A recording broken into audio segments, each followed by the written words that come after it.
right.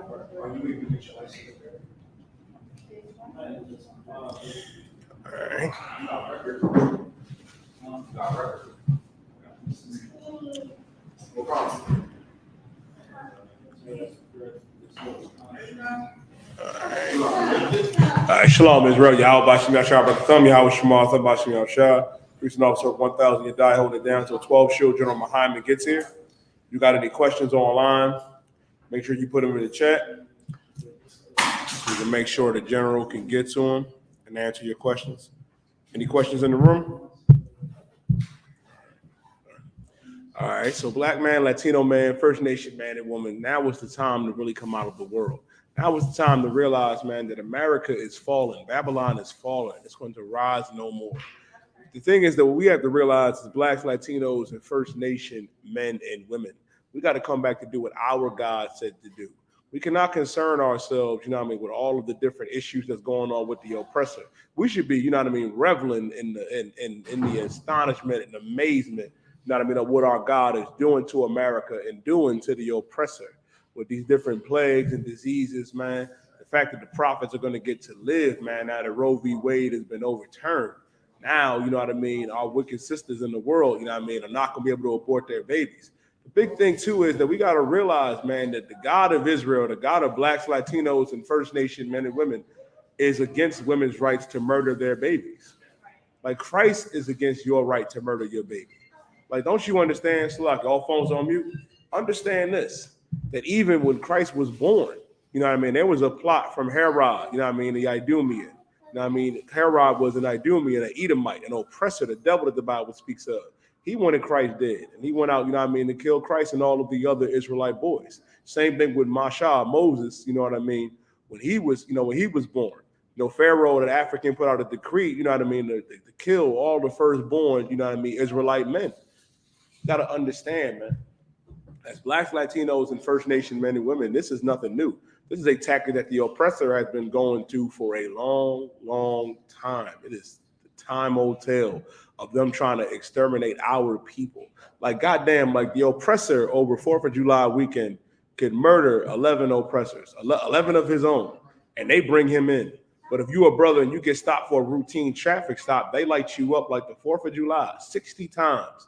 That goes to show you, man, how these people feel about us. And if I could, man, for our people to understand this and why separation is key. If I could, brother, what's your name? Devontae. I could.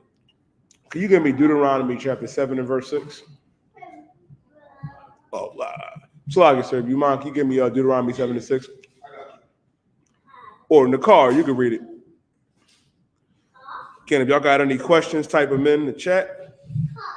I'll go to a scripture to show you, that blacks, Latinos, and First Nation men and women, that we are supposed to be separate. Because we have to realize, man, our God does not love everybody. Our God does not value the lives of the oppressor and their children, or the Africans, or the East Indians, or these other heathens. But blacks, Latinos, and First Nation men and women, I'm going to show you. Read. Deuteronomy chapter 7, verse 6. Mm-hmm. For thou art a holy people unto the Lord thy God. When the Lord said, for thou art a holy people, let's slow it down a little bit. When he says, for thou art a holy people, holy meaning set apart, holy meaning separate. When you look holy up, it's not your grandmom and your auntie with that crazy looking feathered hat on in church. It's not them big steppers that beat up IUIC in the car. Not them. Not them. Not them. Understand this. It's not your pastor or your imam, Creflo Dollar, who is a liar and a charlatan. When you look holy up, holy means separate, set apart. God is telling the Israelites, blacks, Latinos, and First Nation men and women, that we are a separate people unto the Lord thy God. Meaning the Lord wants us to be set apart, separate from these other nations. Why? Because the misconception is that the Bible is for everybody. If you look at the Bible, it says the Holy Bible. Meaning the set apart Bible, the separate Bible. Who was it set apart for? Who was it separate for?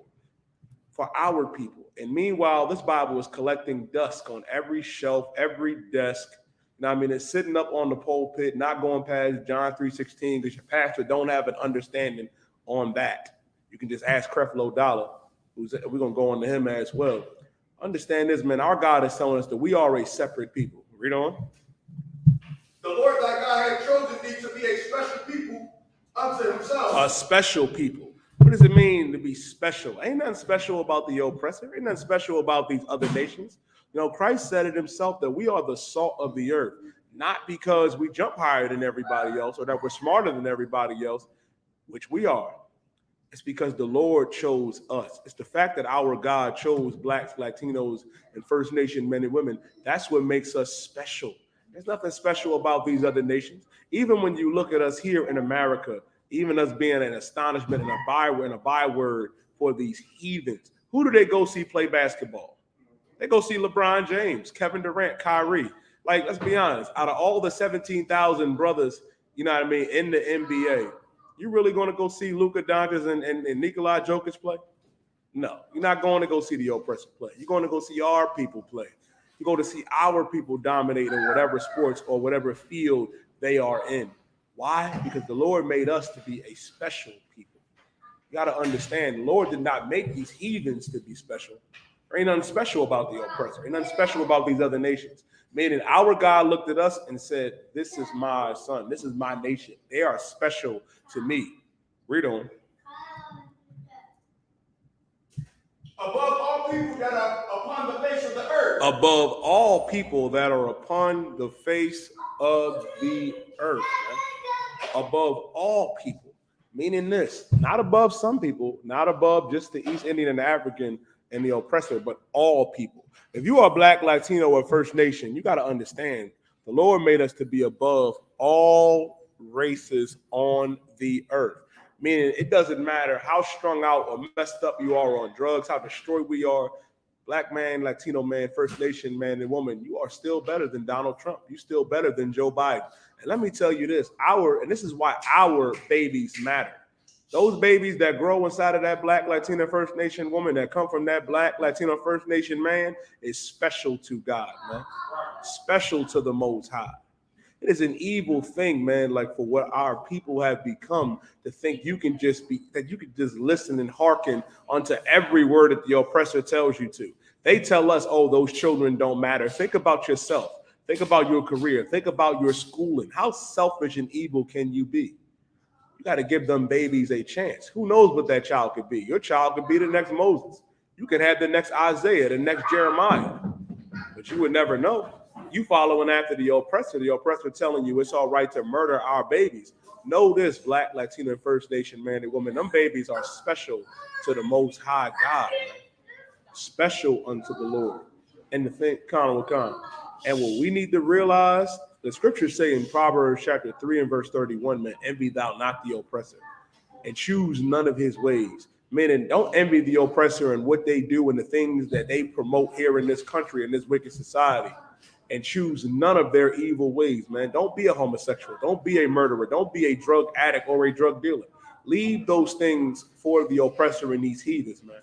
Our God made us to be a special people above all people that are upon the face of the earth. Meaning, as Blacks, Latinos, and First Nation men and women, we are above all people. Our God gave us statutes and judgments and commandments, man. Told us that we're not supposed to kill. Told us that we have a dietary law, that we have foods that we have to eat. You can't be out here living like the Chinese man and woman, or the African man and woman, or the oppressor. You cannot continue to live that lifestyle. And look what happens when you live that lifestyle. Look how simple our people have become. Sister, I saw this Senator, Tiara Mack, twerking for votes. She's running her campaign trying to get more votes so she could, retain office in Rhode Island. Her simple ass decided to get up on TikTok and Instagram and Twitter and twerk.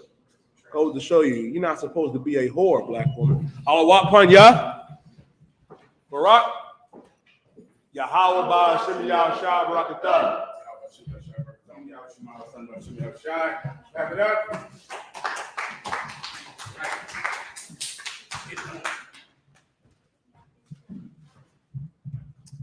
All right, let's get it on. Akim, Akwathian. I'll take your questions in the room and online. Whatever you have about the meaning of life, all mysteries that your preacher could not answer, I'll take them right now, all right? Then I'll get to my topics. I believe the topic, I forget what it is now. I'll remember in a second. Any more questions? Let's have them now, all right?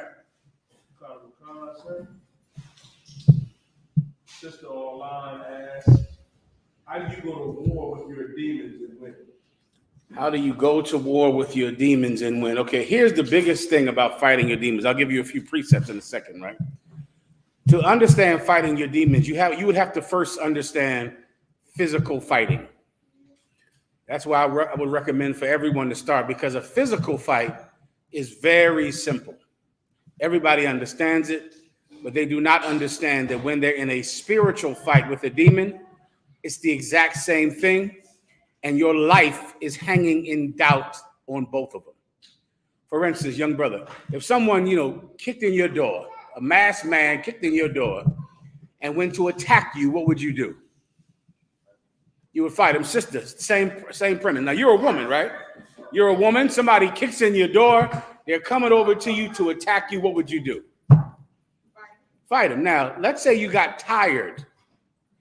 Let's say it went on into the night. Would you just say, I'm just going to let him kill me because I'm getting tired? Would you do that, sister? Would you do that, brother? Why not, brother? Why not? Give him a hand. That's all I need. Because you want to live, right? And just self-preservation pushes people to defend themselves in amazing situations. Amazing things where you would just think somebody would just give up. But the will to survive, you understand, would make you fight all night. You would fight no matter how big he is, no matter how strong he is. If you went to jail and a man tried to rape you in jail, would you fight him a little bit, or would you fight him for your life? For your life. Would you say, well, listen, he's too big. I can't fight him. I need to just go on and be his wife and put lipstick on. Is that what you would do? Nah, it wouldn't be. You wouldn't care how big he was. You wouldn't care how many of them it was. You would fight for your manhood. Do you understand? What about children, sister? Let's say someone tried to kidnap your child. And they're big and they're strong. And they tried to kidnap your child. Would you just let them have your child because you don't want them to harm you? Would you do that, sister?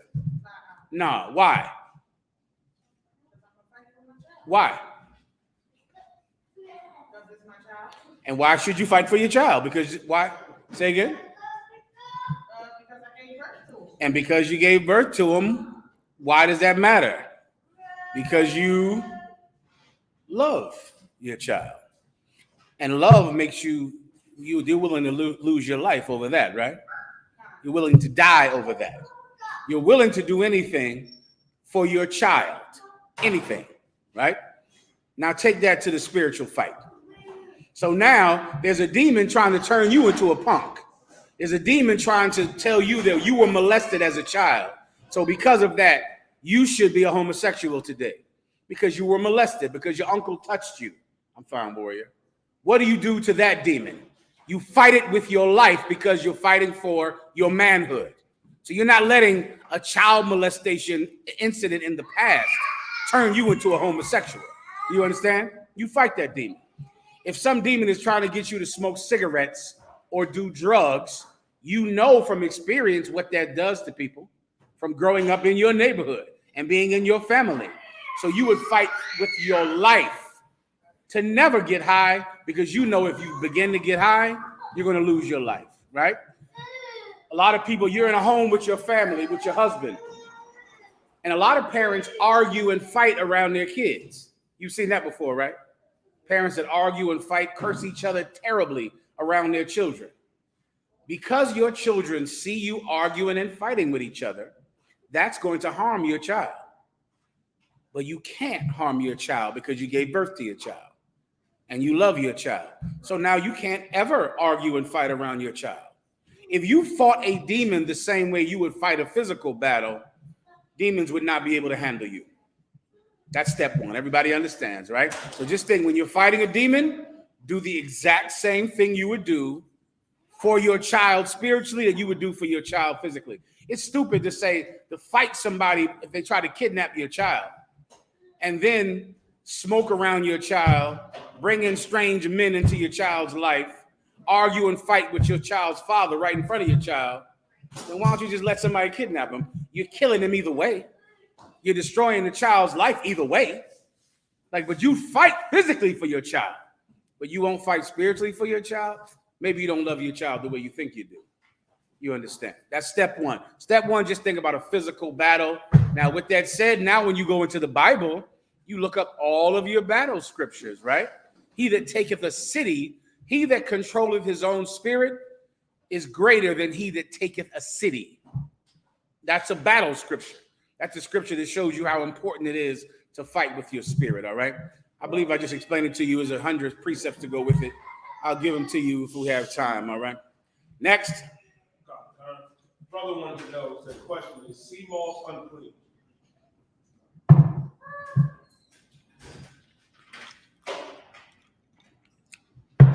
Now, sea moss is not a meat, right? It's some type of plant, right? Break it down for me if you know. Does Alexa know? Alexa, what is sea moss? Alexa, what is sea moss? Here's something I found on the web. According to pinkvilla.com, sea moss is a type of seaweed that grows in tide pools and inland. Alexa, stop. That's good enough. There is no dietary law when it comes to vegetables. All vegetables are clean for whatever purpose they have. Do you get my point? So you can eat any vegetable that can be eaten. You know, you shouldn't eat poison ivy or something that's going to kill you. But if it's a vegetable and it's edible, you can eat it, all right? Sea moss is lawful to eat. Next. Sister asks, Shalom, sir, if I may, for clarification, if a woman is unclean and unable to go to the pool, should or shouldn't she send food to the pool? Okay. To my memory, you gotta look this up, your diet. I think anything she touches is unclean. Is that right? I believe whatever she touches is unclean. You can look that up to confirm. If she's unclean, then if she touches the food, the pans would also be unclean until the evening. So she should not. But you have to confirm that whatsoever she touches during the time of her separation is also unclean until the evening. All right? Good to go? Next. Same sister, she said, second question, in Ecclesiasticus 26 and 23, how can you break this scripture? How can you break down the scripture if a man has both a wicked woman and a righteous woman? No problem. Go ahead and read it. Ecclesiasticus chapter 26 and verse 23. A wicked woman is given as a portion to a wicked man. So how do you break this down if a man has a wicked woman and a righteous woman? Is that what he's saying? Okay, I'll try to explain carefully, right? Sometimes a brother gets a woman, at a time in his life when he's wicked, right? And now you're stuck with that woman for the rest of your life. And then you change and the woman doesn't change with you. There are many different scenarios where a righteous man could have a wicked woman, all right? This is not a catch-all for every relationship because there are absolutely some righteous brothers who have a terrible, horrible bitch at home. And there are some righteous sisters who have half a homo in their house. That happens sometimes. This scripture is a proverb to make sure that you aren't the reason that you have a wicked woman. That's the point. All right. You want to make sure first that it's not you. How do you make sure of that first? By checking yourself, man. By checking yourself according to what God told a man he should live by. And then once you've done that, if your woman is still wicked, then it's on her. All right. Or if your husband is still wicked, it's on him. And now they have to work out their own soul salvation. Everyone understands. Go ahead.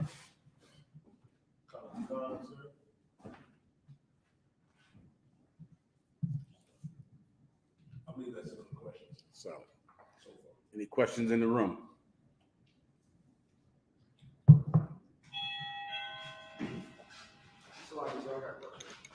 Go ahead up.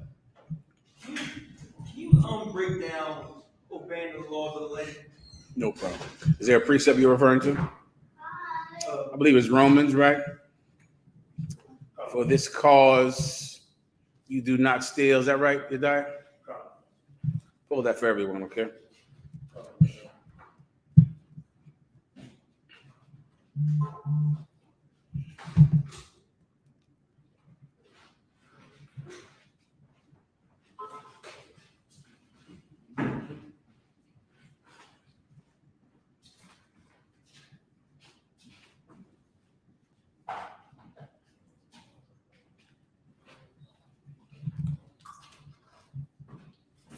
Shalom, Moore.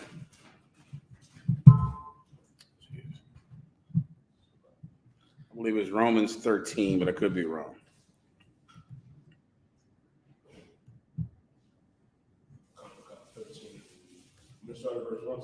Let me hear it. Book of Romans chapter 13 and verse 1. Let every soul be subject unto higher power. This is not it. This is about the powers that God established. This is about obeying the priests that God set up. There's another one that's also in Romans. Not this one. Not who beareth the sword beareth it in vain. It's another precept in Corinthians. For this cause shall ye not steal. One second. Let me find it for you, Ak, all right?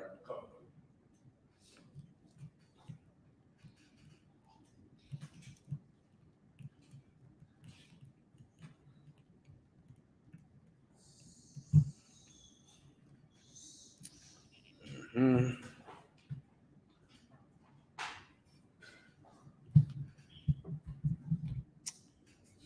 by.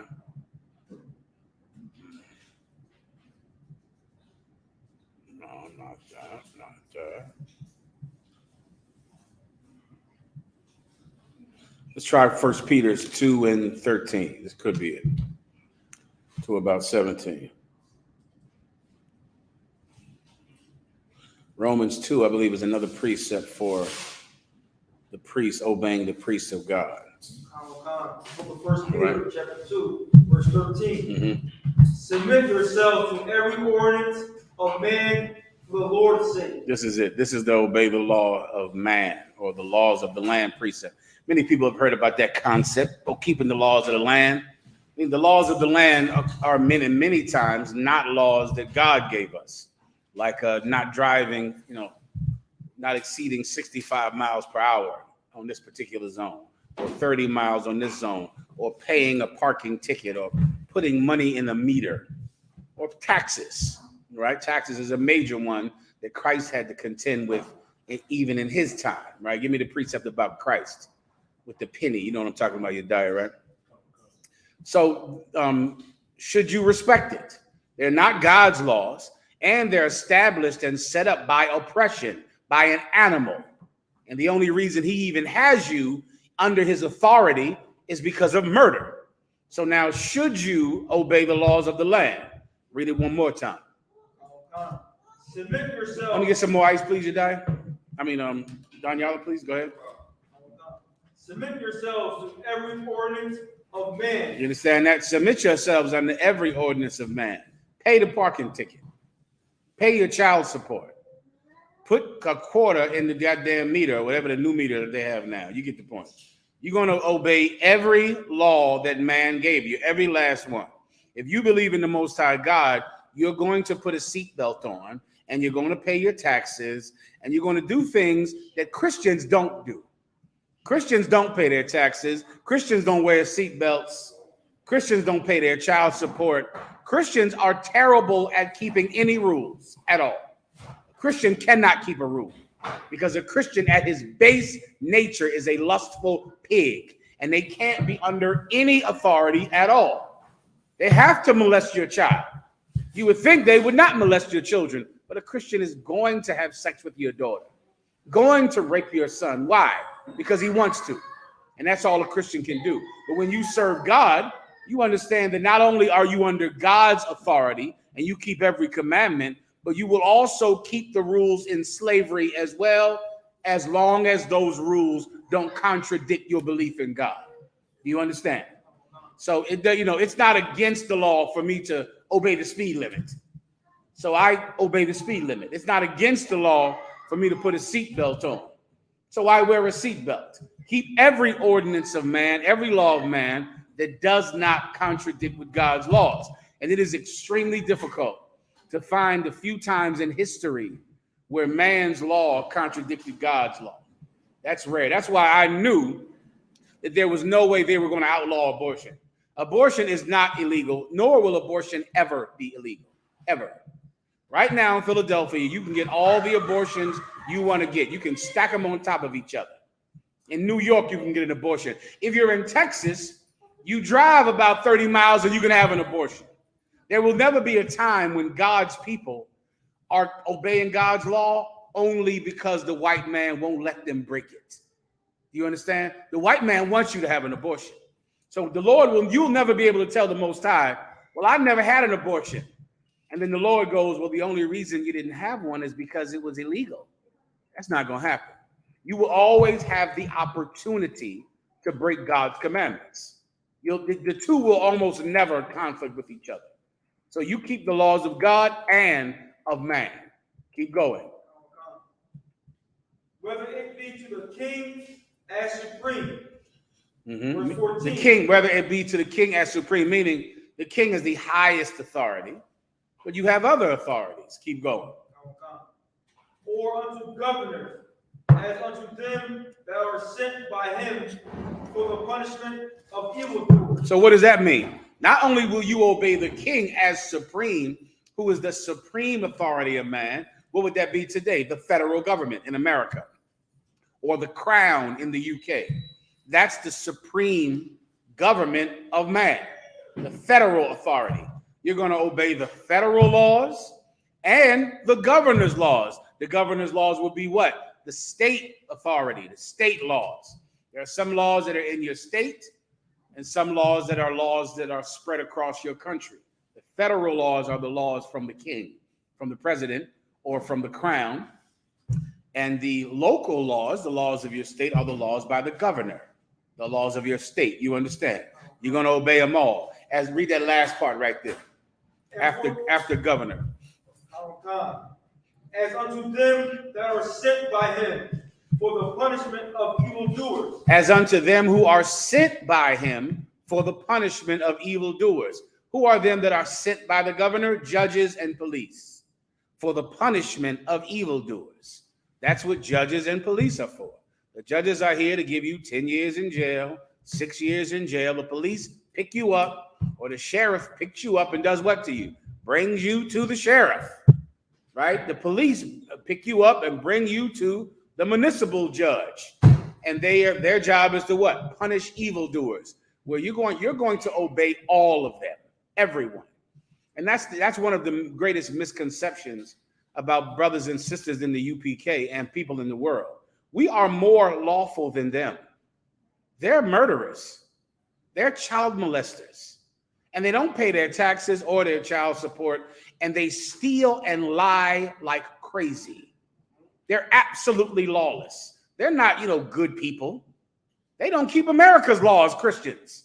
That prison is full of Christians. All of them. All of them who claim to love God and love Jesus. They don't love that man whose car they stole. They don't love that. They don't love that sister whose purse they snatched. They don't love that. In the UPK, brother, we know how to keep rules because we're disciplined and militant. And that militancy gives us great strength. Everyone understands. Keep going. And for the praise of them that do well. Read that again. And for the praise of them that do well. Here's another reason you're going to do it.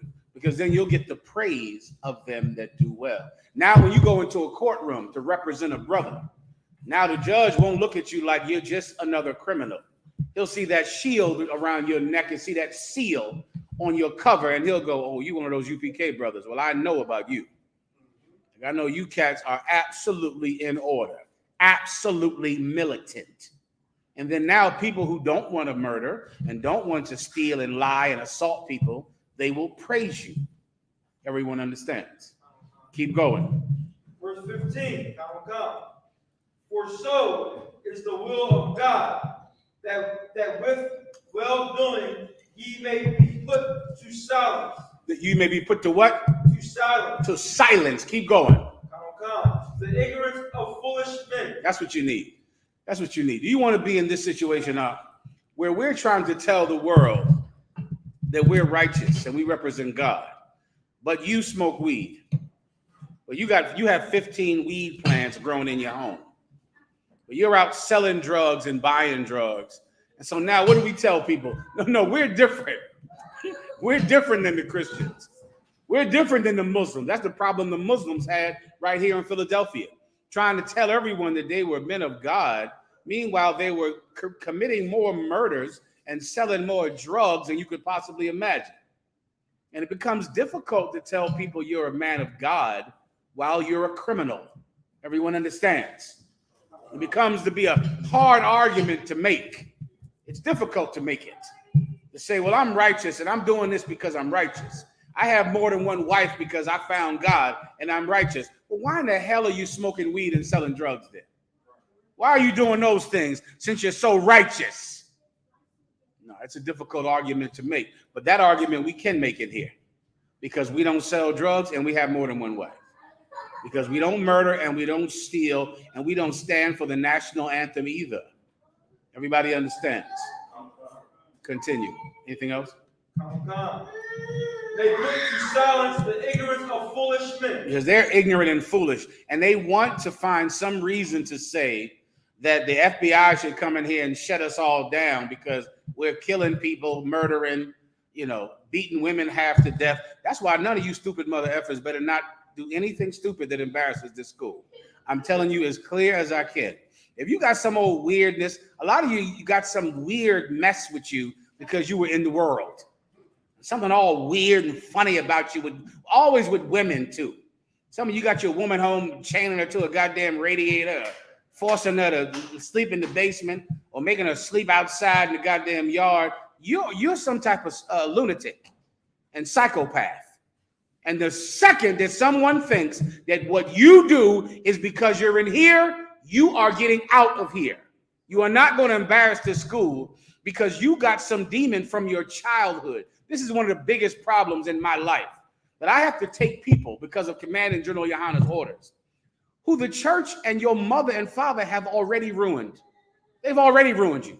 You're already a lunatic. You're already antisocial. You already are difficult to be around, murdering and chaining women up to a goddamn radiator, beating some woman, not because we told you to beat her, but because your father beat your mother. That's why you're beating women. And now because of that, your wife takes a picture with her eye looking like this here. And you dumbass brother, you don't know. The minute you hit that Wi-Fi, she is getting to that camera to take pictures of her face. She's running to the camera to see how you have rearranged her whole goddamn anatomy. So why is she doing it? For evidence in court and for evidence on Facebook to say the UPK did this to me. Before you know it, I beat her. General Yohana beat the woman. It's all of our fault because your father beat your mother. Not because we taught it to you, but because the world already destroyed you.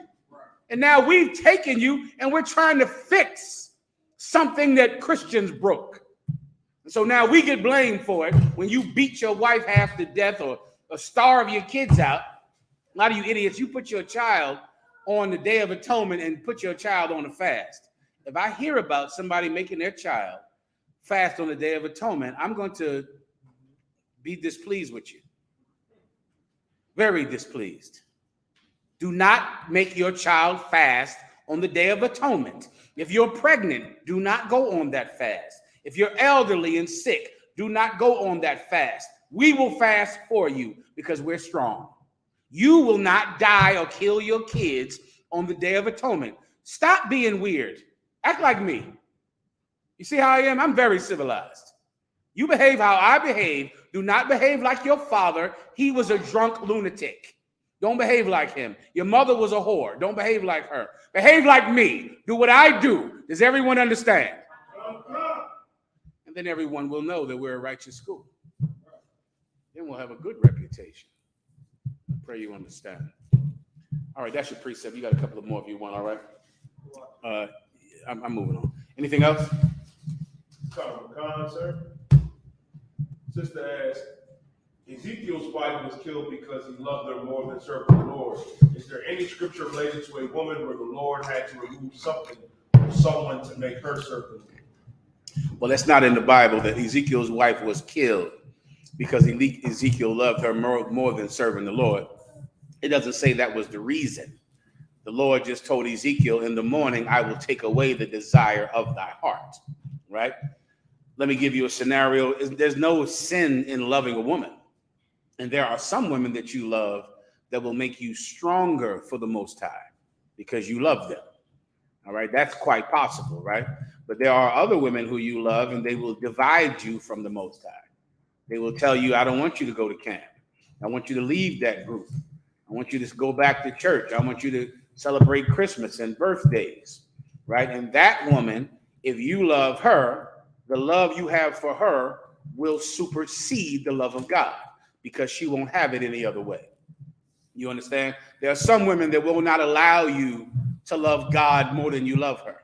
And even that term, let me just explain it. Loving God more than you love someone doesn't even exist until she makes you choose. You understand? Without her making you choose, you love God, she loves God. You just rocking and rolling and having a family. But the only time it even the decision has to be made is when she says, well, I want my child to celebrate birthdays. I want a Christmas tree in the house. Now it's time to see whether you love God more than you love her or him. Everybody understands. So if you love your wife more than you love God, the only situation that would even be present in is when your wife makes you choose. Why? Because God always makes you choose. Always. He always will do that. He will always separate you from people who do not love him. All the time. Precept, Matthew. For I came to not bring peace, but a sword. For I came to separate a man from his own household. The mother, the sister from the mother-in-law from the father-in-law. The Most High God is always making you choose between him and people that hate the Lord. All right?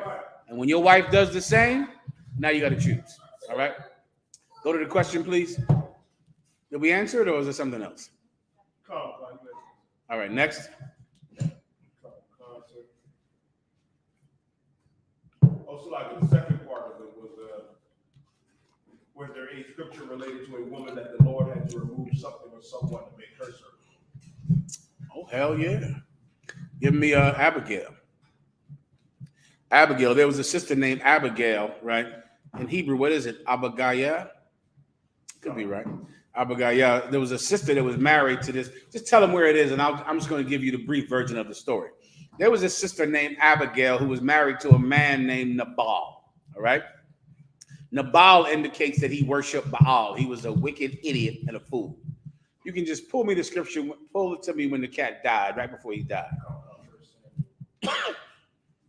So Nabal was rich, right? And David, and he had vast flocks of sheep. And his flocks of sheep were out grazing far from him, far from his protection. But David was where his sheep were grazing, David's men. David at that time, I think, had about 600 men. And they were living out in the woods, on the run, getting in adventures and making money from, destroying heathens and taking their gold.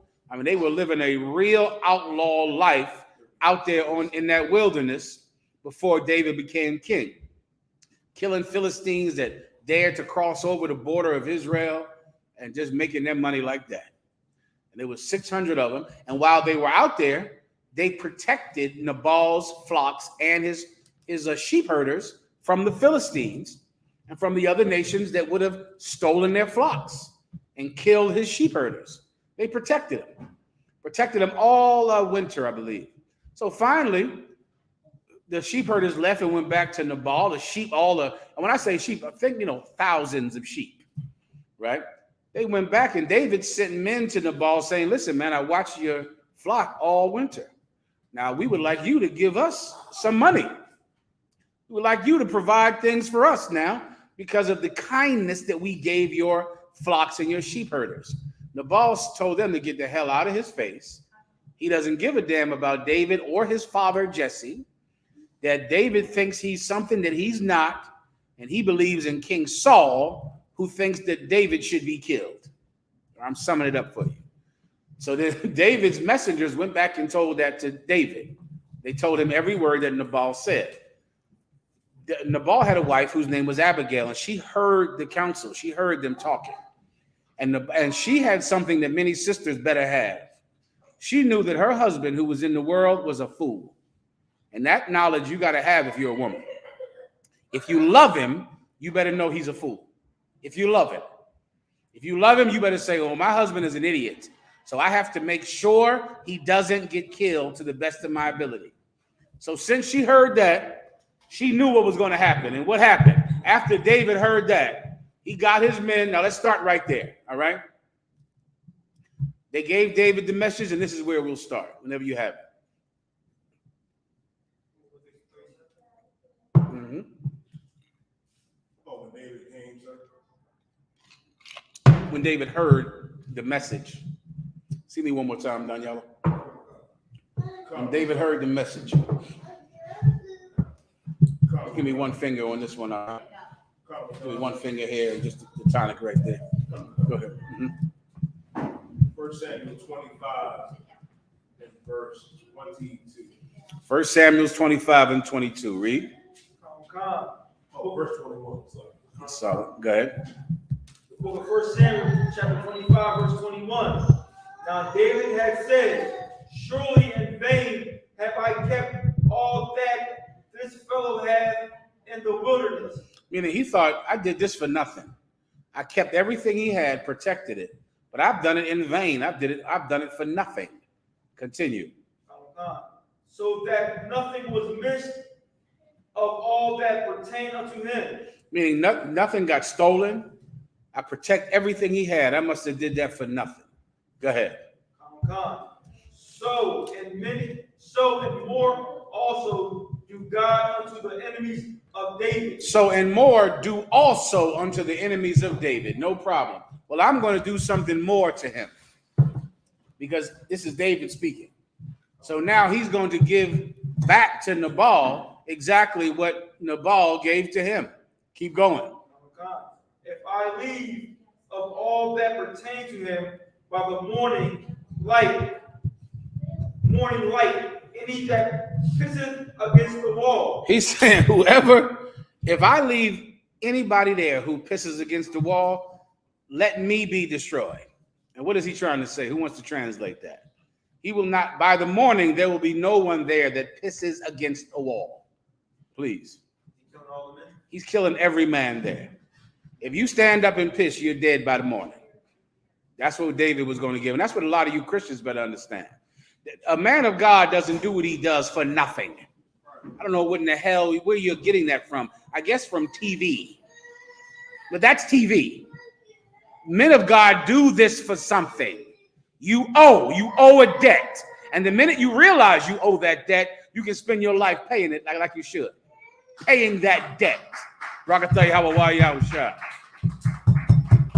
Nabal didn't think he owed anything. Nabal thought David would just protect his flock and guard his men, and he could just say F you. No. That's not how it works. I pray you understand that. He's coming to kill everybody there. Everyone. Keep reading.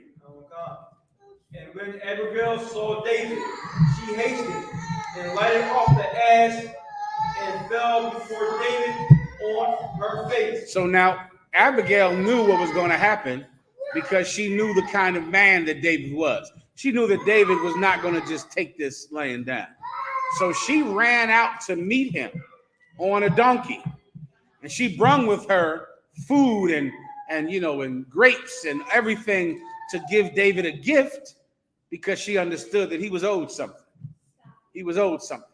So she saw David on the road and she ran out to meet him. She jumped down off of her donkey. Go ahead. And bowed herself to the ground. And she bowed down to the ground in front of David. Keep going. And fell at his feet. And fell down before his feet. Keep going. And said, upon me, my Lord, upon me, let this iniquity be, and let thine handmaid, I pray thee, speak in thy audience and hear the words of thine handmaid. This sister loved her husband. Her husband was an idiot, but she loved him. She loved him, and it was so righteous. She said, let this iniquity be on me. Now imagine that. She knows her husband did something stupid and evil, but she says, David, blame me for it. Blame me for what my husband did. That's a woman. Now, many women think their husbands are wrong. I encounter that every day. Right? Some woman that thinks her husband is so evil and so wrong. Okay, no problem.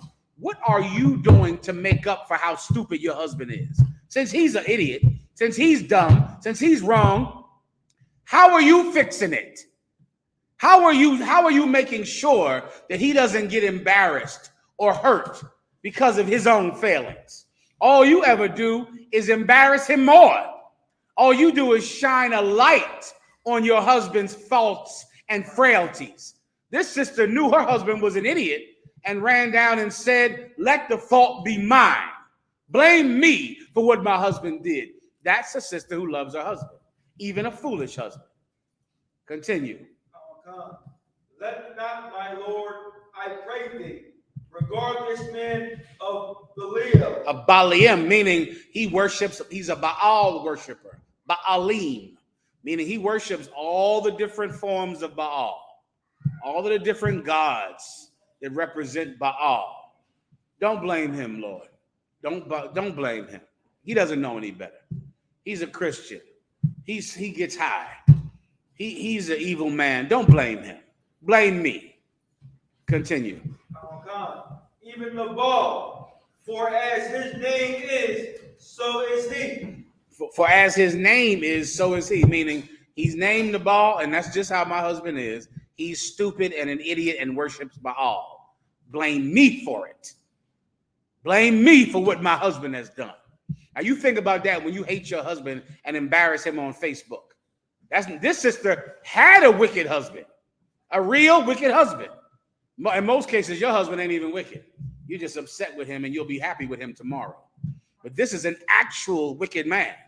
And she's not shining a light on his failings. She's hiding them. She's protecting her stupid husband. Continue. Nabal is his name, and folly is with him. Nabal is his name, and folly is with him. My husband is stupid. He's a fool. Forgive him. Blame me. I'm sorry. I apologize for what my dumb idiot husband did. Please forgive me.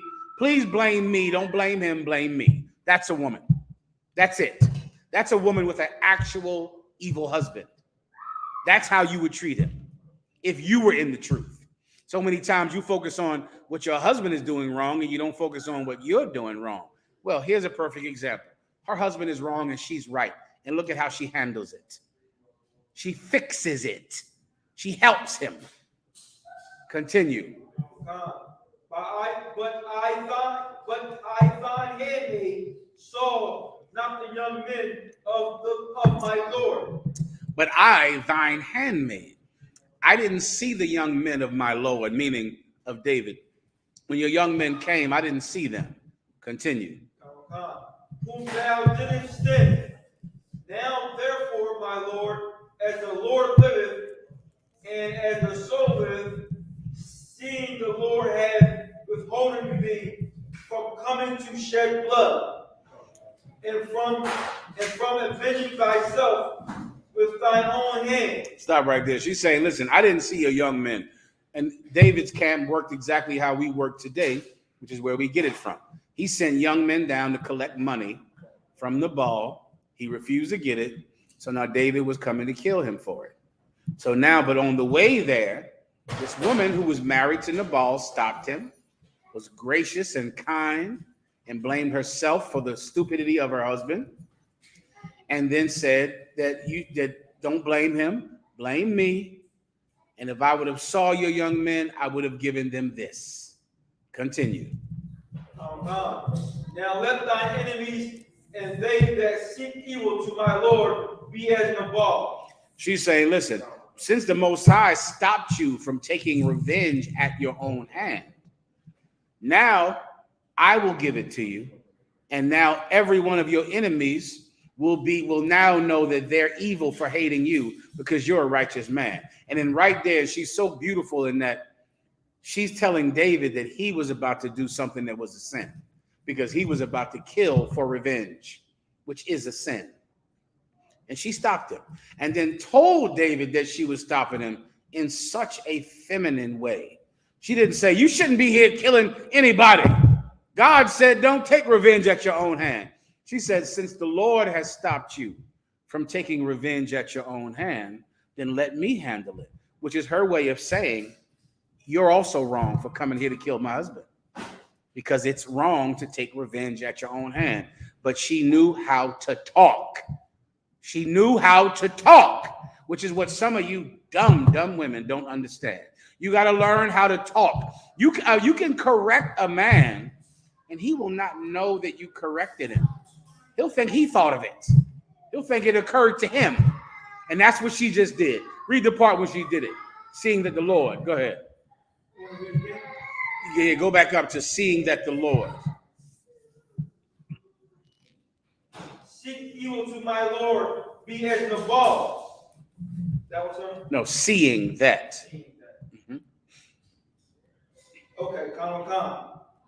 Seeing the Lord hath withholden thee from coming to shed blood. Seeing that the Lord hath withholden thee from coming to shed blood. Go ahead. Come. And from avenging thyself with thine own hand. And from avenging yourself with your own hand. That is her feminine way of saying, the Most High stopped you from committing a sin by having me meet you out here today, because you were about to kill every man in my home, and it would have been wrong. But the Most High stopped you. So since God has stopped you from avenging yourself by your own hand and committing murder here today, go ahead. Come. Now let thine enemies and they that seek evil to my Lord be as Nabal. Now every enemy will be just like Nabal, a fool, because you're a righteous man. You're righteous. Continue. We have a problem today. All right, go ahead.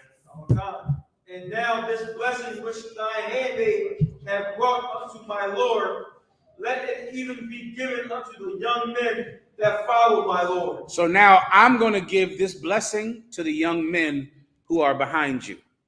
I'm going to give this to them. Go ahead. I pray thee, forgive the trespass of thy handmaid, for the Lord will certainly make my Lord a sure house. What's the trespass of her? She said, I beg you, forgive the trespass of your handmaid, for the Lord will surely make you a sure house. What's the trespass of her handmaid that she's talking about? Let a sister answer online or in the room. She said, forgive the trespass of your handmaid. She's the handmaid. It's her, sister. No. Mm-mm. Forgive the trespass of your handmaid, sister. For what her husband did, give her a hand. That's the trespass. You see that? That's real femininity. That's womanhood. And what man could deny it? It's so powerful. Imagine you were about to kill a man for an insult that he gave you, which I felt, today. That same feeling. And some woman says, I'm sorry for what he did. I'm sorry. Blame me. He shouldn't have did that. I'm wrong. I know he did that to you. It's really my fault. Just forgive him. Who in the hell could hurt someone after that? You'd have to go, damn. Look at this woman here, man. And since God stopped you from killing him and taking revenge, let me just give you this money that you think my husband Salakia, let me give you this money that my husband owes you. Salakia, let me give you this money that I owe you, and forgive me. Who in the hell could commit violence in the Black and Hispanic community after that? Like, who could do it? Like, it would stop everything in its tracks, because it would be so feminine, so graceful, and so beautiful that it would conquer hate. Instead of, I hate my husband, Instagram, I hate my husband, Facebook. Instead of that. Continue.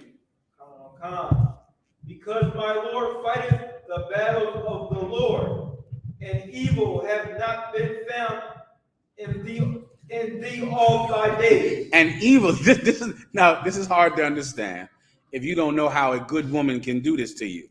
Because evil have not been found in you all your days. What is she actually saying right there? You got it? Come on. Is she kind of like stroking the ego? No. Because evil has not been found in you all your days. This is what she's saying. You were about to do something evil, but God stopped you by me finding you here today. She's cutting him because he was about to do a terribly evil thing. If he would have killed everyone that stood up and pissed in that home because of an insult, then you could say that David was a murderer and was evil. But instead, no one can say that. None of his enemies can ever say he's evil because God has stopped him. That is her way of not only correcting what her husband did, but she's correcting David right there. It's right there in front of you. Keep reading. I'll explain more because David did notice it. Keep going. Yet a man is risen to pursue thee and to seek thy soul. For the soul of my Lord shall be bound in the bundle of life with the Lord thy God. That man is King Saul, who was trying to kill David. So she's saying, yet a man is risen to pursue thee, but the Most High is going to protect you. Why? Because you are righteous and you do not avenge yourself by your own hand. She's cutting him. She's telling him that he's wrong for what he was about to do. King Saul will never be able to catch you because you're righteous, because you don't ever avenge yourself at your own hand. You don't ever do anything evil like murder anybody. My God, it's beautiful. It's a beautiful way for a woman to correct a man. It's like leading from the bottom. It's like taking a position on the bottom and leading him into the right place from a woman's position without ever becoming a man, without ever being masculine. She knew how to do it. You dummies better know how to do it too. You better learn it in here. You women better learn how to talk. You better learn how to communicate with your husband, even when he's an idiot. And of course, if it's up to me, both of you are idiots. Keep going. Oh God. And the souls of thine enemies, them shall he sling out of the middle of a sling. The Most High is going to throw your enemies away like stones out of a sling because you never take revenge at your own hand and you never murder people and you always do what's right. Oh, it's beautiful. It's beautiful. Continue. Oh God. And it shall come to pass when the Lord shall have done to my Lord according to all the good that he hath spoken concerning thee, and shall have appointed thee ruler over Israel, that this shall be no grief unto thee. And you know what? And when you become king, this problem won't be grief to you because you didn't murder anybody. You didn't take revenge at your own hand. So you'll be able to be king without even having a problem over what could have happened here today. Continue. Oh God. Nor offense of heart unto my Lord. Mm-hmm. Either that thou hast shed blood costless, or that my Lord hath avenged himself. Either because you have shed blood costless, meaning killed somebody for nothing, which is what David was about to do. Kill somebody for nothing. But my Lord, I know you would never do anything like that, my Lord. I know you would never shed blood for no reason, my Lord. Because so when you're king, this will never be a stain on your reputation. Woman, that's how you better talk. That's it. That's how you talk. That's a clinic on how to be a woman and to direct a man and still be a woman. That's it right there. Continue. Oh God. But when the Lord shall have dealt well with my Lord, then remember thy handmaid. And David said to Abigail, blessed be the Lord, God of Israel, which sent thee this day to meet me, and blessed be thy advice, and blessed thee thou. Oh, he got the point. He was no fool. Blessed be Abigail who met me this day. Thank you. Thank you for what you've done for me.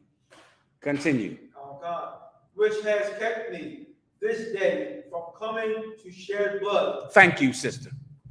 Because I was going to kill your husband and his friends and his guards and everybody there.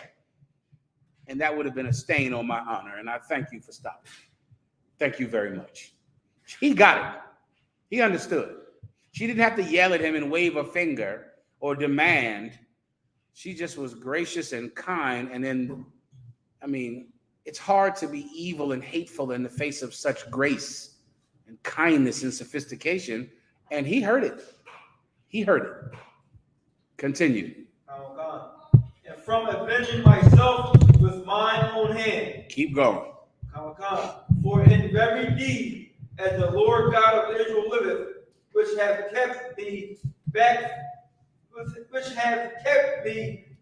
from hurting thee, except thou. I was just going to say he thanked her for stopping him from hurting her. Keep going. Oh God.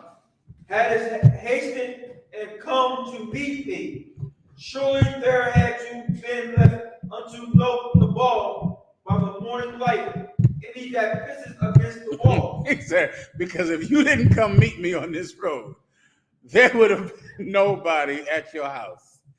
You would have come home and nobody would have been there to turn the lights on or to let you in. Everyone would have been dead if you didn't meet me.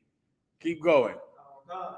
So David received of her hand, that which she had brought him, and said unto her, Go up in peace to thine house.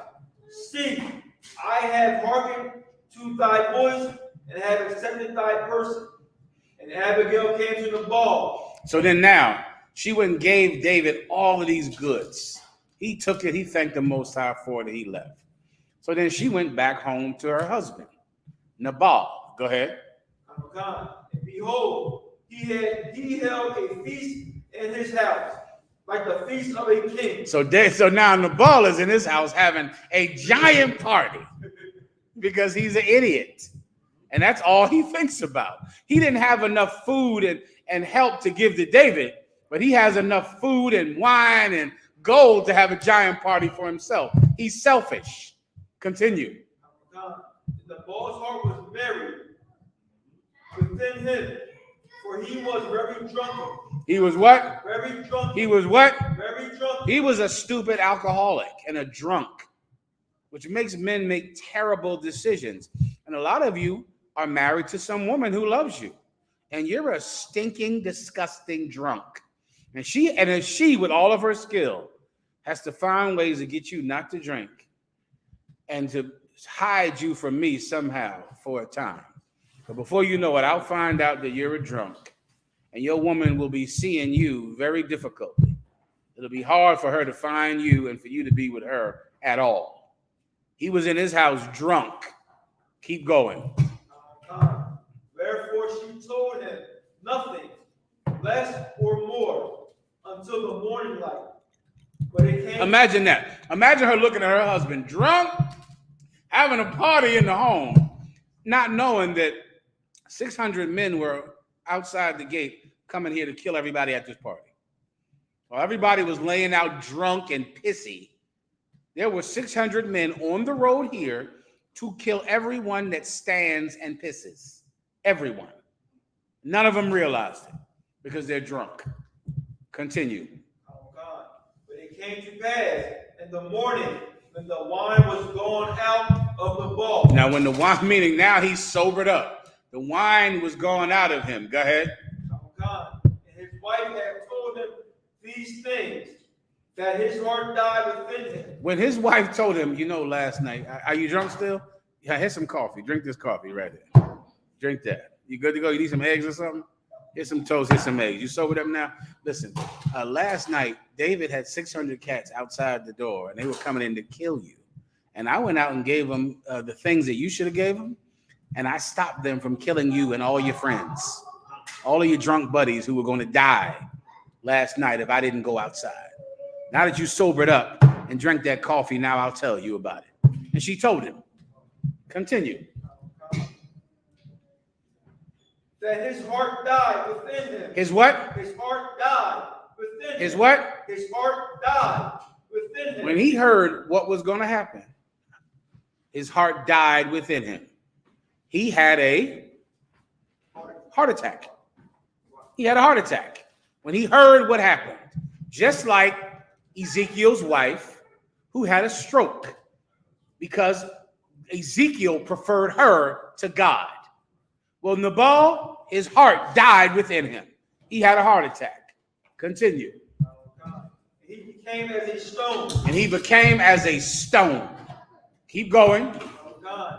And it came to pass about 10 days after the Lord spoke to Paul that he died. So now 10 days after he's laying there in a coma from this heart attack, 10 days later, Nabal died. Who can guess what happened after this? Give it a shot. Anyone know? You die? I know you know. Sister, what happened? David came and did what? Took her what? Guess what happens, drunk idiots? Once you're dead, she's single. I pray you understand that. And I'm going to get her married.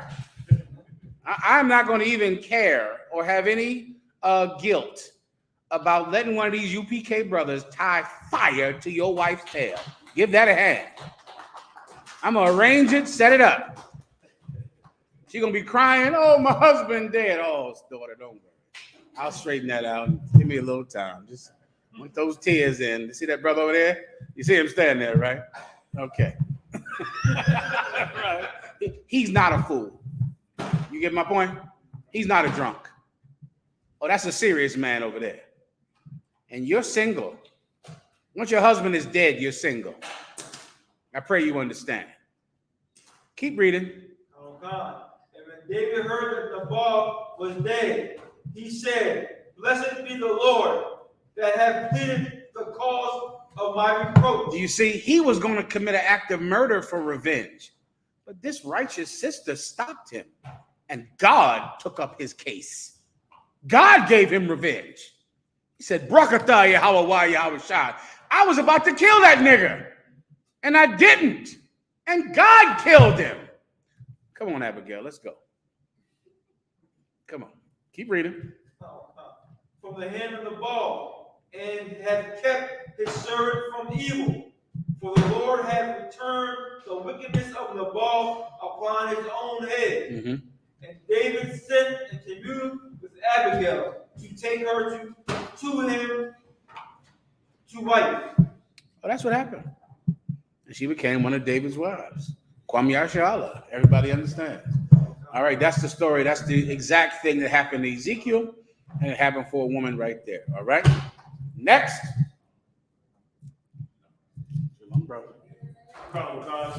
Go ahead. Sloppy, sir. Brother wanted to break down Proverbs 21 and verse 28. Proverbs 21 and verse 28. Go ahead. Book of Proverbs, chapter 21, verse 28. A false witness shall perish, but the man that heareth speaketh constantly. Read it one more time. A false witness, a false witness shall perish, but the man that heareth speaketh constantly. 1 second. Hold on. Tell me where you are, right? The book of Proverbs, chapter 21, verse 28. Proverbs 21. Stand by. 21. Oh, shit, hold on. Proverbs 21 and 28, right?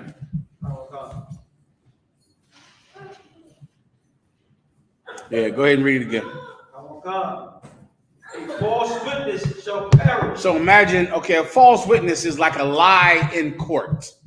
That's a false witness. Or a lie in a council we have in the UPK. Imagine if you're some idiot who came to a council in the school and you lied. You said that this brother, had sex with this woman and he really didn't do that. But you lied about it. That's a false witness. It's like going to court and lying in court. But in Israel, we have our own courts. All right. And if you lie in one of those courts, in the white man's world, they call it perjury. Right. In Israel, we call it bearing false witness. Well, the person that told that lie will one day die. So he lied and he said, this brother is a thief. This sister is a whore. And that person who told the lie will eventually die, right? Like everyone dies. that person will die, and will die mainly because they're a sinner and they'll be killed for what they said. So the person will die. Keep going. But the man that heareth speaketh constantly. But the person that heard the lie, he keeps talking even after the person who lied dies. And that's why a lie is so terrible, because it just goes on and on forever. And you know that now because of social media. And it's no different. It was happening before. Cesar Borgia, the person who we now consider Jesus, a white man that lived during the Renaissance, the Pope of Alexander, the son of Pope Alexander VI of Rome. He's dead and was killed because he was a notorious murderer and child molester. But the lie didn't die.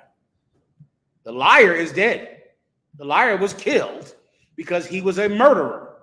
He murdered his brother Rodrigo and had sex and raped his sister. So he was killed because of those crimes. The lie didn't die, though.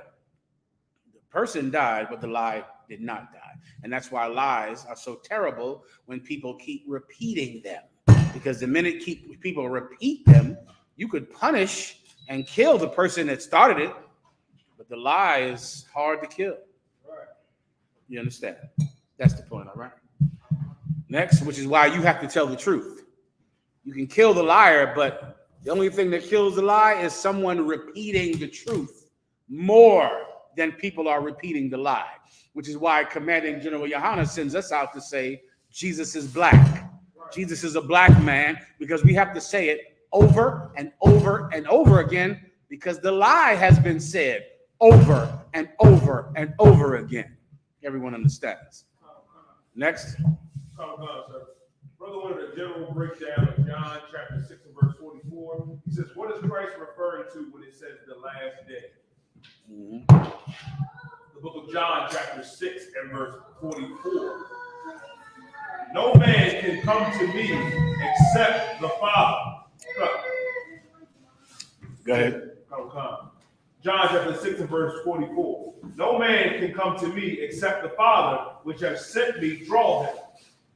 All right, go ahead. And I will raise him up at the last day. Okay, raise him up at the last day. The last day meanings, like, the last day is an old term for the last days or before it's too late. It's like saying the Most High is going to save you in the end. That's the last day. The last days is talking about a season or a time that you and I are living in right now, meaning that time close to when Jesus Christ, or who the Bible calls Yahushua, a black man from the tribe of Judah, king of the 12 tribes of the nation of Israel, that time right before he comes back.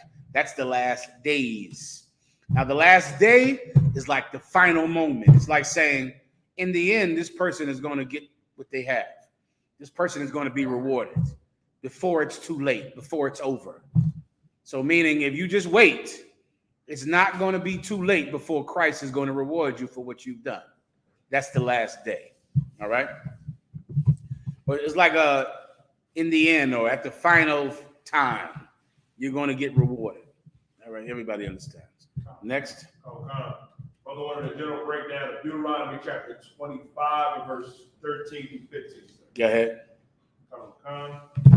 Book of Deuteronomy chapter 25 and verse 13.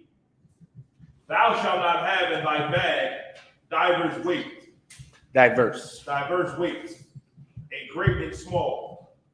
Thou shalt not have in thy house diverse measures, a great and small. Why? Okay, diverse weights is like this is a stone that's 10 pounds. And here's another stone that's heavier, that's 10 pounds. And here's another stone that's lighter, that's 10 pounds. And here's a stone that's 2 pounds. And here's another stone that's lighter, that's 2 pounds. And another stone that's heavier, that's 2 pounds. That's diverse weights. 10 pounds has to be 10 pounds. 2 pounds has to be 2 pounds. Why? Because Israel has always been on a monetary system, always. That's some idiot called me this week. I couldn't even understand what in the hell he was talking about. About Israel didn't have money and Israel bartered.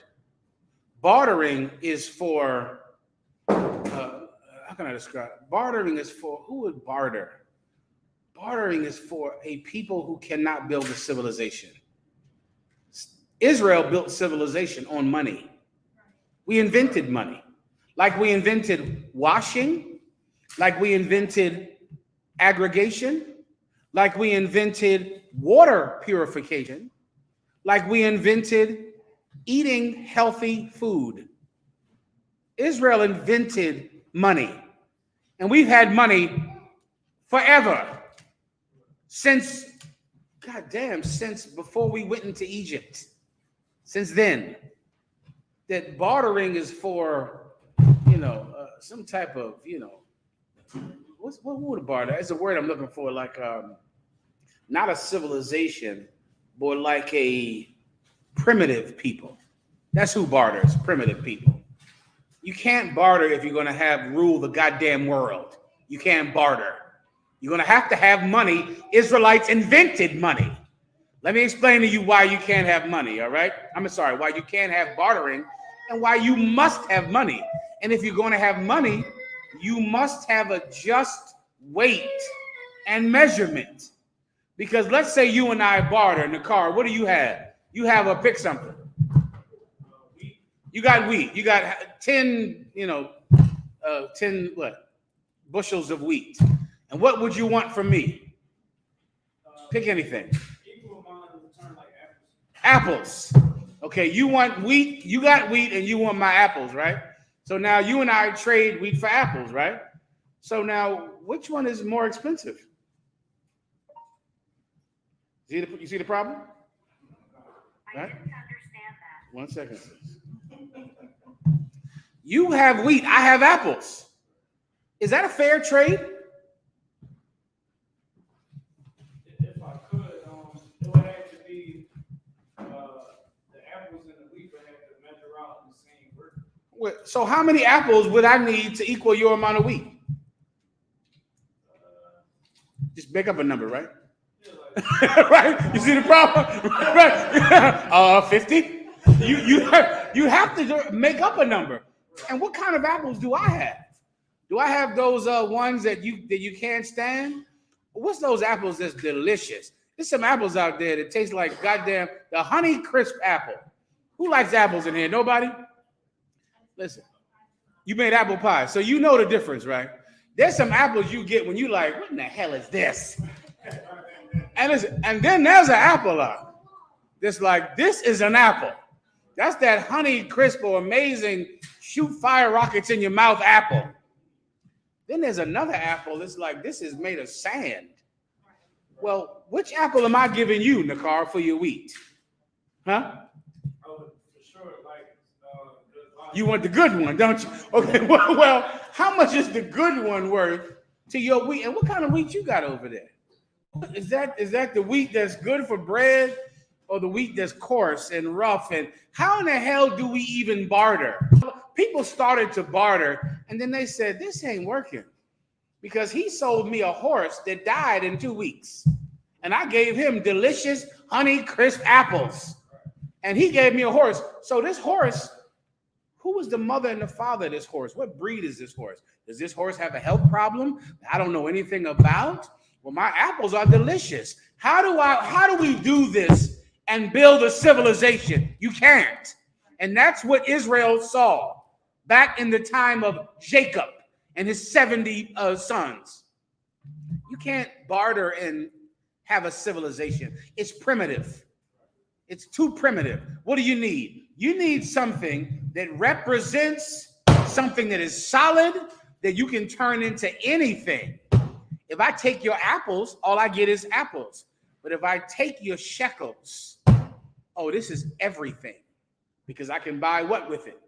Apples, wheat, horses, cows, the dowries, everything. Well, to have a money society, you got to have a weight, just measure and weight society. So now I can judge 10 pounds of gold, 10 pounds of diamonds, 10 pounds of this. So now I can have money because I have a weight system. You get my point?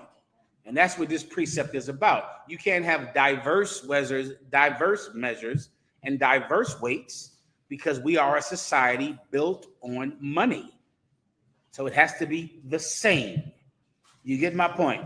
So it's always the same, so you can trust it and you can build a society on it, and you cannot build a society on bartering. Come on. If I could, sir, that just brings us back to the precept that you pulled on in Romans 13:1. Mm-hmm. The Lord setting up the powers over Israel, simply for what he said out of his mouth. The reason why the Lord set up the priesthood. So he don't understand, he get to understand in front of the Lord. That's it. Because in Israel, we had money because we had just weights and measures so that no one got cheated. If we barter, you can cheat me easily because you don't know the great-great-grandson of my goat or the great-great-grandfather of my goat. My goats die in 2 years. Okay? So you're going to get cheated if I hand you a goat or if I hand you apples. You're going to get cheated. But if I hand you shekels, you don't get cheated as long as they're the proper amount of shekels by the just measure and the just weight.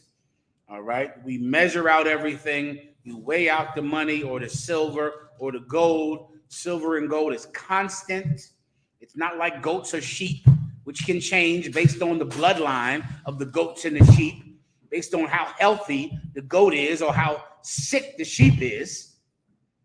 It's constant gold. It's the same. That's it. It doesn't change. And now we can build a society. Right. And that's why Israel has had money before we went into Egypt. Before that. All right. Anything else? Next. Brother wanted to break down Leviticus 15 and 28. Mhm. Is this saying that a woman coming off her flower is unclean 7 days after? No, it's not. Right. A woman is unclean for 7 days that she's on her monthly, her period. She's unclean 7 days. If her period goes past 7 days, then she's unclean whenever the period stops. And that's that. Next. Sir. Brother wanted to break down Ecclesiasticus chapter 33 and verse 19. It says, give not thy son and wife, thy brother and a friend power over thee while thou livest. And give not thy goods to another, lest it repent thee and thou entreat for the same again. This is what the Bible is talking about right here and protecting you from. The Lord is protecting you from being manipulated by family members who don't deserve that kind of trust, and you're only giving them that trust because they're your family member. And the Most High is protecting you from it. So many of you will be manipulated by some stupid cousin because they're your cousin. You now have to, go to jail for them. And you're going to be in jail for the rest of your life. Why? Because that was my cousin. A lot of you women are going to now leave your husband because your sister told you to, or your mother told you to, because of some familial bond that will cause you to ruin your life. And the Most High in the Bible is against that. You better judge somebody for their character, not because they're your family member. What in the hell is that going to do you? Now, your family member can be a dope fiend, a liar, a thief, and now you'll have to trust them because they're your family member. If so, you're going against the Bible. Read it one more time.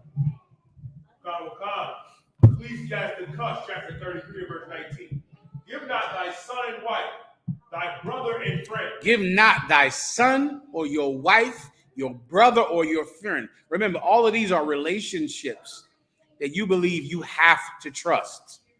You have to trust them because of the close familial bond. Keep going. Power over thee. Don't do that. Don't give them power over you because they're in your nuclear family. Don't do that.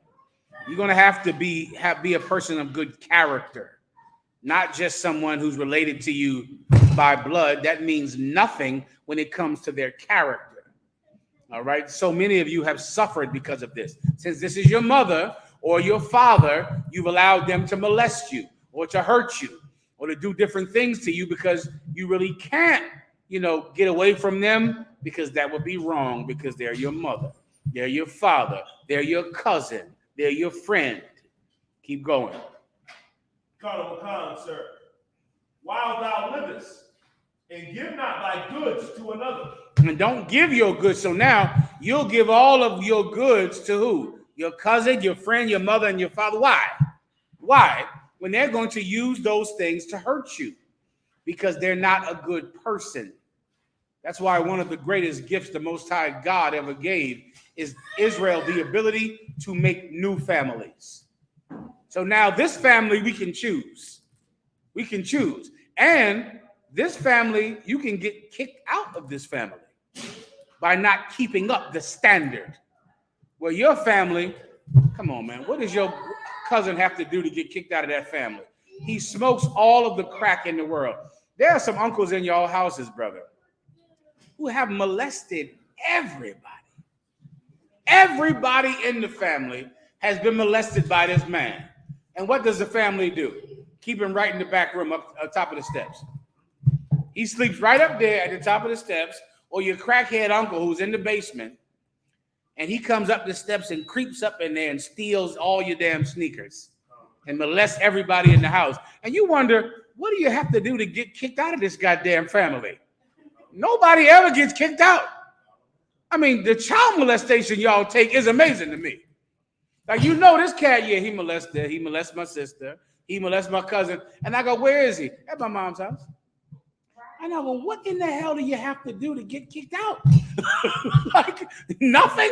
So will nothing get you kicked out of the family? Come on. Look, give him a hand. Okay, there you go. Oh, God forbid you start reading the Bible. Then you got to go. But molesting Aunt Keisha and cousin so-and-so, you can molest them all you want. Like, in this family, you can get kicked out of it, which is why it's so good. Because you can't molest someone and stay in here. Your family, no matter what your uncle does or your aunt does, they're not getting kicked out. Because blood is thicker than water. Because you got to love your family. So loving your family means all your kids got to be fondled and molested. And when you tell your mother, here's what's terrible. When you tell someone about it, remember, they were molested too. And so they don't look at it like with compassion. They look at it like, toughen up. He molested me too. Come on, man, get yourself together. What? You gonna tell your mom, well, so-and-so molested me. So he molested all of us. Get yourself together and go to school. What? He molested y'all. Why didn't you tell me? Why didn't you keep me away from him? Because he's our family. No. A good family is one you can get kicked out of. That's a good family. Sis, please. That's the phrase. Give her a hand. That's the one. Listen, let me tell you. That's what I mean. Like, people hate us when all we're doing is trying to fix problems that Christians created. Like, you made some girl who can't ever tell anyone about trauma because you told her, keep it in the family. So now here we go, trying to get it out of her, trying to focus it. And meanwhile, it's so hard because of what you've done. Yeah, that's stupid and evil to keep things in the family. Keeping secrets is a breeding ground, a grooming ground for child molestation. It's the perfect thing to groom a kid to get molested. You want to groom them? Start this with a very early age. Don't tell anybody about what happens in this house. What happens in this house stays in this house. You can't tell anybody about what happens in this house. When you're hearing that, you're hearing someone being groomed to get molested. They have to prep you for it. They get you ready for it. And that's what that is. And so now, by the time the girl starts to grow breasts and starts to look like a woman, she's already prepared to keep secrets. In the UPK, we do not keep secrets. Does everyone understand? Everyone knows everything. That's it. You brothers, you marry a woman, we're going to find out. You can't marry a woman in here secretly. Am I making that clear? You marry a broad in here, it's going to be on Facebook, on Instagram, everywhere. We telling everybody about it. It's known, everybody knows it. That's that. Why? Because if we don't tell everyone, someone might have designs on your wife thinking she's single. So everyone has to know who you had sex with. So we cannot look at her as a possible wife anymore. No secrets. Everybody gets it. This ain't your grandmama's house in here. We're going to talk about everything. Well, whoever you have sex with, I'm going to find out about it. I'm going to find out about some nasty hoe you had sex with on Instagram. I'm going to know about it. You better ask people. I'm going to know that you did it. She's going to call me. She's going to call my phone. Hello, who is this? Is this General Muhammad? Is this General Muhammad? Yeah, this is General Muhammad. All right, who you had sex with? Marah? Oh, it was Marah. Him again. Okay, it was Marah. Okay, I'll talk to him. I'll call him. Yeah, I had sex with Marah. Okay, sis. I'm General Muhammad. You had sex with Marah. Congratulations on your new marriage. I'm joking, of course. Everybody understand. But the point is, you can't do it in secret, all right? And that's a good house. It's a good house where there's no secrets. Everybody understands, right? Let's wrap it up. Next. One was Rakabia. He says, Shalom, servant on Christ. Salaki Baruch Yeshua. Can I get a general breakdown on Isaiah chapter 26 and 21? Last one. Go ahead. It's the book of Isaiah chapter 26 and verse 20. Come, my people, enter thou into thy chambers, and shut thy doors about thee. This is a precept for Judgment Day. This is about our salvation. When those of us who earn our way through grace and faith onto the chariots of the Most High God, there'll be terrible destruction happening here on the planet Earth. I mean, terrible. Judgment Day. If you can imagine in your mind what you think life will be like when Christ returns, think of an alien invasion. Think of the Capitol and the White House and Buckingham Palace exploding. Think of all of the governments of the world being set on fire. That's what's going to happen when Christ returns. And in that day, the Most High God will do what? Read that again. Come, my people, and enter thou into thy chambers. Come, my people, and enter thou into thy chambers. On that day, the people who receive salvation will be hidden into their own special rooms so that you don't burn, so that you don't die. You'll be protected from the great death that's coming to our enemies on this world. Continue. Come, and shut thy doors about thee. Shut your doors about you. Keep going. Hide thyself as it were for a little moment. Hide yourself for a second.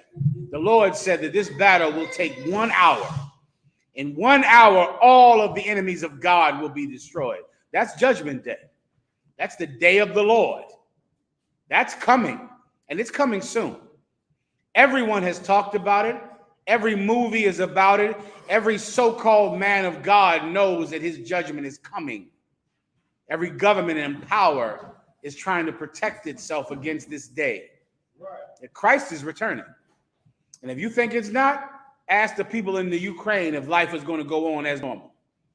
Every government goes through a time when life changes forever. The only place that hasn't been through it is America. America.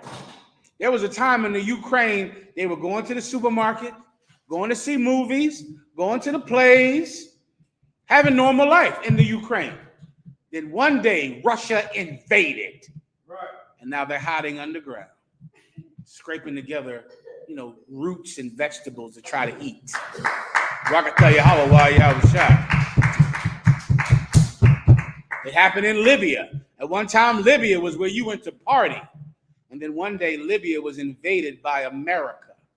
And then they dug Gaddafi out of a hole and shoved a broomstick in his behind. That happened. Muammar Gaddafi, who was the president of Libya, they caught him, brother, dragged him up and killed him with a broomstick in the rectum. Go look it up in your Googles.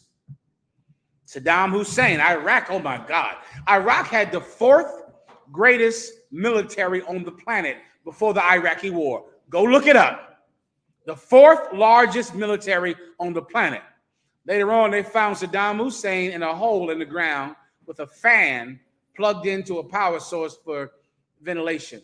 They dragged him out that hole and they hung him. And now America owns Iraq. Well, guess what? There's a day coming to the number one superpower on the planet, Judgment Day. America is going to be invaded by the supernatural powers of God. And that's why they invented the Space Force. That's why they have that, because they're planning on fighting a battle where? If it's a space, the Air Force fights where? Where does the Air Force fight? And where does the Navy fight? On the water. And where does the Army fight? That's right. Now, where is the Space Force going to fight? In space. That's just obvious logic. They're planning on fighting in space because they plan to attempt to stop the coming of Christ. They think they can stop it. That battle takes an hour, 1 hour, and it's going to be over. So we'll hide just for a little while in our rooms, in our chambers. Just hide until it's over. Keep sis.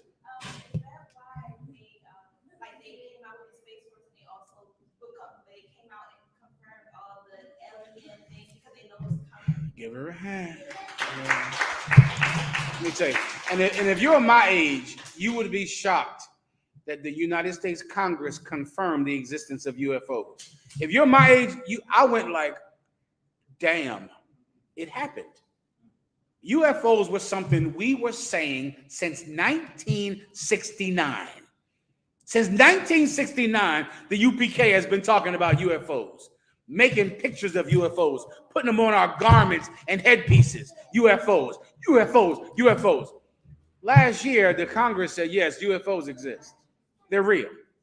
They exist. Why? So that they can put money into fighting the UFOs. That's the point, to flood some agency, Salakia, the Space Force, with the money and the budget that they need to fight these UFOs, because they plan on attempting to defeat the angelic powers of God. The fight will be over in 1 hour. 1 hour. Nicole. So it's kind of vague in my brain. So that's why Ronald Reagan started the whole Star Wars. That's why Ronald Reagan started the Star Wars Initiative program and then said, speaking to the UN, we all have our differences now. Can you imagine how small our differences would be if we knew about a threat from another planet, from another universe? We would all put our differences aside and fight that new threat. You can Google that. That's on video. Play that right before I leave in the car. Play Ronald Reagan saying that. This scripture is about that. When Christ returns, all of those who have been chosen to be delivered will be taken up into the chariots, chains in the sky, into their new bodies without sickness and illness and trauma, brand new bodies. Put in rooms on these chariots. The doors shut to these rooms while the Most High makes quick work of our enemies. Quick work of them. And we'll hide in those chambers during that time. That's what this job is about. That's what we're all fighting towards. And I don't know about you, but I have children and I don't want to die when Christ returns. So you have to teach. You have to do this job if you love your kids, if you love your brothers and sisters. It's a job you're fighting to do because you know one day what happened in the Ukraine is going to happen here. It's going to happen right here. And you have to prepare. And you have to win. Everyone understands. Sis. Also, like you said, like the war is going to come to America. I also know that Walmart, some people they're randomly putting up like supplies for up to 30 to 40 days. Jesus. And they're not promoting it, but they're randomly putting stock. And it says for 30 days? It'll take 30 months supply, or they get up to 60 months supply of food. You should take a picture of that. That's good. Because because that's exactly what that is. That's them preparing because they know it's going to happen. How could it not? This week in Thailand, guess what Thailand did? Stormed the capital in Thailand, raided the president's house, broke in his house, swam in his pool, went into his bathroom. That happened in Thailand this week. Well, what happened in the Ukraine is going to happen here. America is going to be invaded by the supernatural powers of God. It's going to happen, and every president knows it, and the Congress knows it, and they're trying to fight it. Anything else, Nakar? With that, pass the class over to Police Officer Daniela.